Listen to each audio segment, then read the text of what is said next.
Welcome to the 2020 Clipper 17 CFQ. Starting right in the very back here in the end of your bumper. Just pull that cap out, reach in a little bit. We got your sewer hose in here. So you can see those 2 ears on that sewer hose adapter there. It's going to be the exact same 2 ears as your sewer system. Just plug right onto there and that's it. Once this guy's fully extended, it is about 20 feet long. We're storing it in the bumper here just to help keep any sort of stench out of the trailer, just to help keep things that little bit cleaner, all right? Your cap is just going to go onto there, just kind of working it in. Press it into place. And myself with these rubber ones, I just like to press that middle in, just seems to kind of lock it in there a bit better. In the corner here as well as in the other corner in the back, you've also got these stabilizer jacks. So what they'll do is they'll just come down, they'll contact the ground, another turn or so just to firm them up, and they'll get rid of any sort of bounce or sway that you got in the unit right now, and just kind of firm it up for you. Sewer system right here, so you just get the sewer cap, you're just going to press in, kind of turn it a bit, and pull it off, and you see it's got the exact same 2 ears that your sewer hose had. So it's just going to press on, lock it in, and there you go. On the left you got a gray valve, on the right you got a black, so that black valve is controlling your black tank, which is filled from your toilet. So when you're dumping your tanks, you're going to want to dump that first, allow that to drain out completely. Once that's done, we'll come to the gray tank, which is filled from your sinks and your showers. So typically cleaner water, you can dump that out last, just help keep that hose that little bit cleaner. Right here, we've got a cable and satellite inlet, so a coax cable is going to plug into there. It'll fire up at your TV location. And beside that, we've got your shore cords. Just pop that port open, reach in a little bit, and got your hose here, sorry, your cord here. That pulls out. Once it's pulled out completely, it is about 20 feet long. It's a standard 30 amp end there. Most campsites are going to have that. You can plug straight on in, you're good to go. We do also provide you with a 15 amp adapter, so if you're looking to go down to plug into your standard household outlet, you can do that as well. All right. Up front's a little bit more, you got your hot water tank here, so just get that one keyway, just line that up, pops on open. Controls for turning it on are just inside. However, before you use them, you just want to hit that relief valve right there. Make sure that bit of water comes out. That bit of water coming out is just letting you know it is full, it is safe to fire it up, and you're not going to burn anything up by doing so. Like I said, your control for turning it on is just inside the unit. Once we get there and use that, I will go over reset procedure, and the button that I'll refer to is just right here. All right?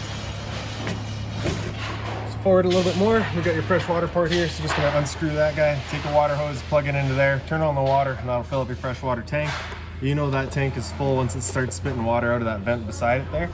Below that, we've got a city water connection, so your same water hose is gonna plug into there, turn on the water, and that'll pressurize all your water lines. And then down below here, so right in the very, very back there, that's your freshwater tank drain. Just unscrew that cap, and that'll drain out your freshwater tank. Right here, you can see that is a red line right there. That's your low point drain for your hot water lines. You can just undo that cap, and that'll drain out your hot water lines.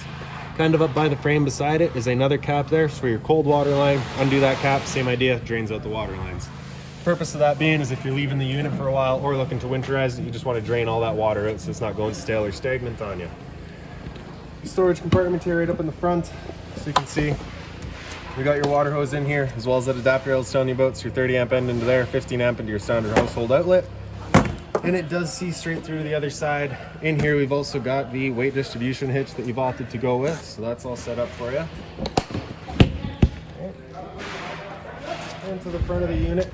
Inside that little black box there is your battery. So as long as you're plugged into that short cord in the back or into your 7-pin into your tow vehicle, that battery is charging for you.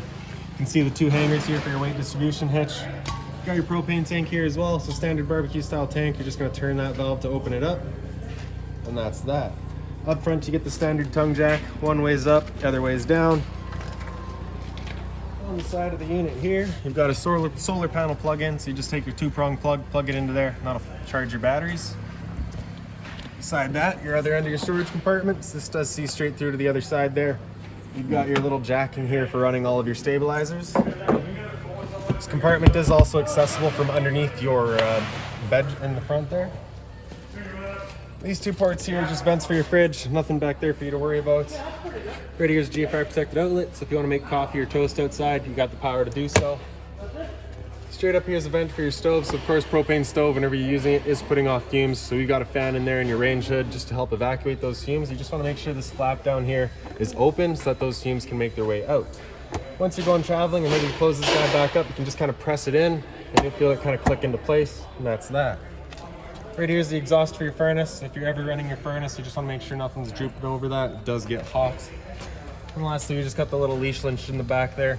If you got the dog outside, you can tie him down. Right. So we'll make our way into the unit now. Now this handle, if you just kind of pull on it, it can kind of stick on you. So if you just push in and then pull it, it undoes itself real nice. We'll open that door up all the way, and then we can take that handle either way. We'll undo the latch. You can swing your stairs on down. And then we're just gonna leave the door at about 90 degrees just because we've got your awning arms just right back there. Straight up top here for your porch light, just got that one switch in the bottom, turns it on. And then inside here, we just got your ceiling light in the right there, does all of your ceiling lights in the unit. In the center, we've got your water pump. Let's turn that switch on, turns on your water pump, drawing out of the freshwater tank. And beside that, we've got your water heater. So you turn that switch on, you'll get that little red light up there letting you know the ignition sequence will start. Once that light goes out, the ignition sequence has started. It'll try that 3 times, and if after that 3rd try it hasn't fired up, at that point you'll be going out using that reset switch that we'd shown you. Right, so stood right here, you can hear that whir of the flame. We know that guy's good. You can turn that back off. And right up top, we've got your actual monitor system. So we got battery there on the left. Turn that on. Tells you your battery charge level. So because we're plugged in right now, we're currently C for charging. G would be good, F is fair, and L is low. For your fresh tank, as you fill that up, it'll go to 1/3, 2/3, and full. Same idea for your black and your gray. Down in the bottom here, you've got your awning switch. So we're just gonna press and hold extend, and that awning will make its way out. Again, just making sure that our door is about 90 degrees or so, just so we're not hitting that arm. Okay. So once that awning's fully extended, you'll just see a little flap at the end come down, and then you'll see the black metal tube.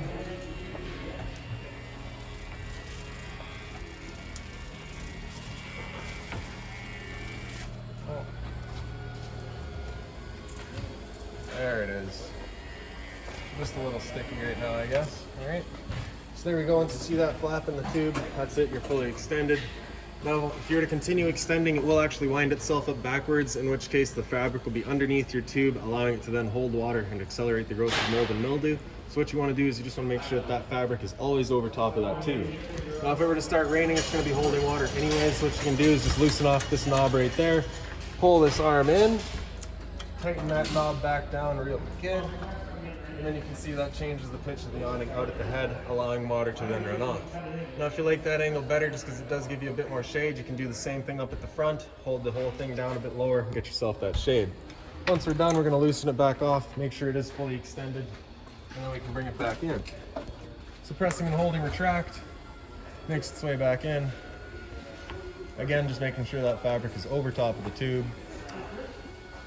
Another thing to keep in mind is once you get up to about 15-20 kilometers an hour of wind, it does just catch the wind, and you do run the risk of bending your arms, so you just want to make sure that guy comes back on in again.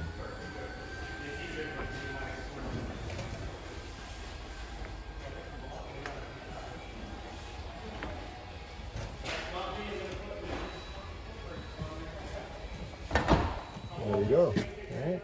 So also right inside your entrance, we've just got your fire extinguisher. So standard, pull the pin, point, and shoot. Right up from your monitor panel is your smoke detector. And up on the wall here beside it, we've got a TV backer, cable and satellite outlet, as well as a power outlet for it. A little light up here above the bed, and then storage right across the back as well. USB charging and a power outlet over on the end there. And up on the wall here in your kitchen, right up top here, you just got your thermostat. So just that little tab up on the top there, as you move it over to the right, you'll hear a little click. That's it. Over to the right is going to be as hot as possible. Anywhere in the middle is just kind of your temperature selection. Now the furnace itself is just right here. So you just get that one little louver there, that duct, you can just kind of turn, chooses where the air is getting shot. The furnace in this unit is also on a safety switch. So if we open up the door here, you can see that switch up here. If that switch is out, if the door is open, that furnace is going to turn itself off, right? So if you're ever wondering why your furnace isn't working, it's one thing to come and check. Just make sure that that is working like it should be. Right, so once we're done, we just slide it all the way over to the left until we hear it click, and that's it turned off. Below that's your G5 protected outlet. Test on the left, reset in the center there. Right above your sink, you just get that one light. The hard cover for your sink. Hot and cold water, of course, moving head. Above that's just a little bit of storage here. We got your fridge here, so you just get this one panel there. You can open it up, power button on the left with that button in is turned on. You can see it's currently running on auto with that button on the right here in. Running it on auto is going to first try to use AC power, and if AC power is taken away, it'll automatically flip over to running off of gas. Right? If you're looking to run it solely off of gas, have this button on the right come out, and that'll run it just on propane. If you ever get that check light there, it's just letting you know it hasn't fired up. At that point, we'll just be turning it off and back on to reset it. All right. Little thumb latch there, just kind of press it up, and then you can open up your fridge. You get the freezer compartment across the top, and then just the fridge everywhere else. A little bit of storage below your sink there. Just being mindful of your drains that are right there. Little storage compartment here, little power outlet up top. This binder in this pouch here just contains all of your owner's manuals, any remotes, anything like that. It's just right in there. Right here, you got your range hood to get the light as well as the fan there. So that's that fan that you want turned on, evacuating any fumes out of that flap outside. For your stove, we're just going to grab a lighter, turn it over the light, hit it with that lighter, and she fires right up. Now the first couple of times you go to use your unit, or if you haven't been to the unit for a while, it might take a minute just to fire these up because it's just got to clear all the air out of the propane lines. It's perfectly normal. A little bit of storage on the side here. Below that we got your furnace that we're showing you, and below that is your converter. So on the left there you get all of your breakers. Whenever a breaker breaks, it'll sit in the middle, so just turn it off and then back on. And then on the right side here we got all of your fuses. The little bunk spaces here. So you get the one up top. This emergency exit, you're just going to pull that red tab to get rid of the screen, take that handle, throw it outside, and that's that. There. Same idea below, except you don't have the window down here, and the light just on its own center push button there. A little storage compartment below it. Okay. And then we'll come up into the bathroom here. So your light switch is just up on the wall right there. Toilet's just got the foot lever right in the front. And then your standard shower, standard hose, hot and cold water, of course. And then right above my head is a roof vent, so we're just going to turn that handle to open it up, and that's that. Alright. So, lastly, right above our heads here, you just got your air conditioner. So, you got the two different fan speeds here. You get low and then low again. Don't ask me why. And then you get high fan, right? So that's just moving air. There's no cooling involved there. Then we can go into low cool, and that'll actually bring in the cooling to it. And after that, we got high. Right? In the back here, you do have your temperature selection switch. So that's there for the purpose of if the air conditioner were to have a heat pump installed in it. It does not. We've got a dedicated furnace, so that is pretty irrelevant. So we're just going to leave that on cold, and that's that. Right, so lastly, this little back box down here is just your LP detector. So propane's heavier than air. It sits on the floor. This guy detects it and starts going off, just like your smoke detector would. Little light above the dinette, power outlet, and that's about it. If you've got any other questions on the unit, please feel free to give us a call, 204-237-7272.